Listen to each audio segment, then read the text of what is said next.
जय श्री राम, हर हर महादेव, जय माँ विंध्यवासिनी। आज हम कुंडली में एक ऐसे योग की बात करेंगे जिस योग को सुनने के बाद या देखने के बाद लोग उसे निगेटिव लेते हैं। जैसे समझ लो कि नवम भाव का स्वामी और दसम भाव का स्वामी ऐसे जगह बैठ जाएं, एक जगह एक घर में बैठ जाएं।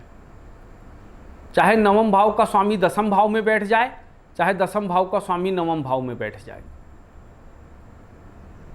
सपोज करो गुरु और शनि एक साथ अगर बैठे हुए हैं तो इसको कौन सा योग कहेंगे, और जो इस योग का फल है वो आपको क्या फल देगा। जैसे देखा जाए तो गुरु बृहस्पति धर्म भाव के स्वामी हैं और शनि जो हैं वो कर्म भाव के स्वामी हैं।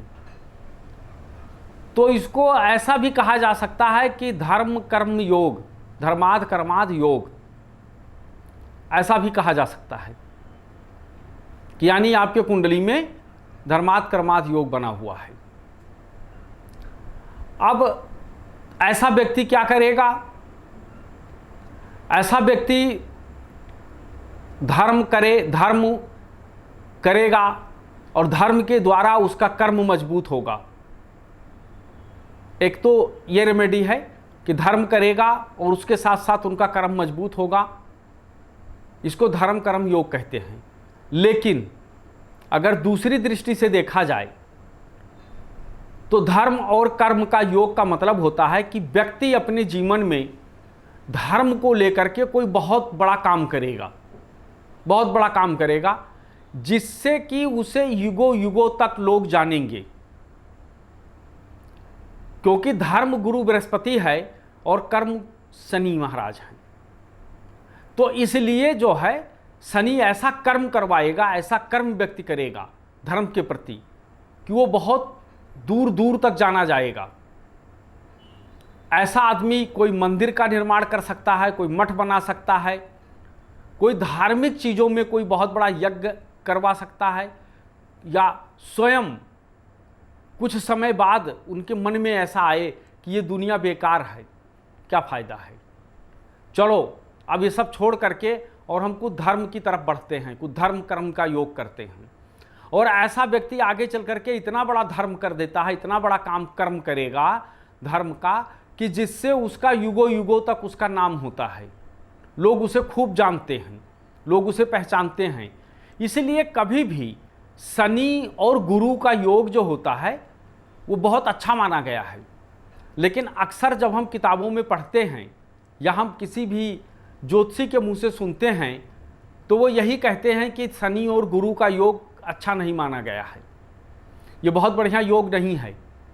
लेकिन अगर आप इसको रिसर्च करके देखते हैं, किसी ऐसे व्यक्ति की कुंडली को ढूंढ करके जिस व्यक्ति ने धर्म की दुनिया में बहुत बड़ी क्रांति लाया हो, क्रांतिकारी काम किया हो, तो आपको गुरु शनि का योग जरूर मिलेगा। दूसरा क्या होता है, जैसा कि किताबों में वर्णन है कि धर्म कर्म का जो योग होता है, गुरु और शनि का योग, वो ईगो पैदा करता है ऐसे व्यक्ति के अंदर। कई बार आप देखे होंगे वो आदमी हमेशा युगों में रहता है। किस बात का? या तो अपने कर्म को लेकर के कि मैं बहुत बड़ा कर्मयोगी हूँ, या वो धर्म को लेकर के कि मैं बहुत विद्वान हूँ, मैं बहुत अच्छा पढ़ा लिखा हूँ और मेरे जैसा कोई नहीं है।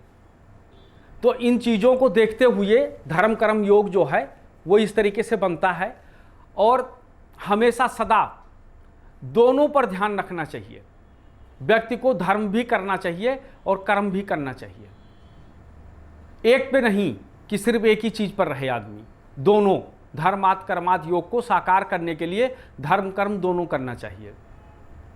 पूरी तन्मयता के साथ अगर ऐसा व्यक्ति करता है तो जीवन में उनको कभी भी किसी भी प्रकार की समस्या नहीं आएगी और वो धर्म के अंदर बहुत बड़ा नाम करेगा, बहुत बड़ी ख्याति मिलेगी उसको।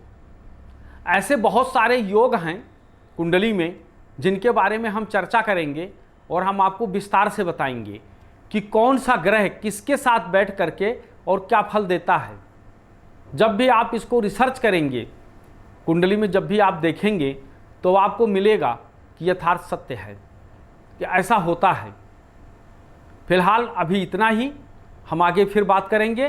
तब तक के लिए जय श्री राम, हर हर महादेव, जय मां विंध्यवासिनी।